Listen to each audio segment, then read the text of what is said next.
How to get free footsteps in Stumble, guys.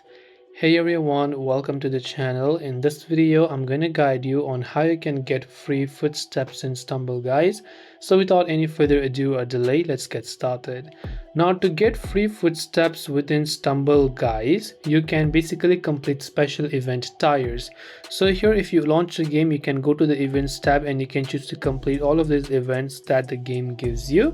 You can also try to progress through the free tire of the Stumble Pass using stars earned from commissions, or you can try to spin the daily lucky wheel, which is free in the official Stumble Guys game. So you'll also find the daily lucky game over here. You can complete all these missions as well, and you can choose to complete all of the events for free footsteps. And this way you will be able to basically get free footsteps in Stumble, guys. Hope this video helped you out, and if you have any questions, feel free to leave them down below. Thank you for watching and see you soon in the next video.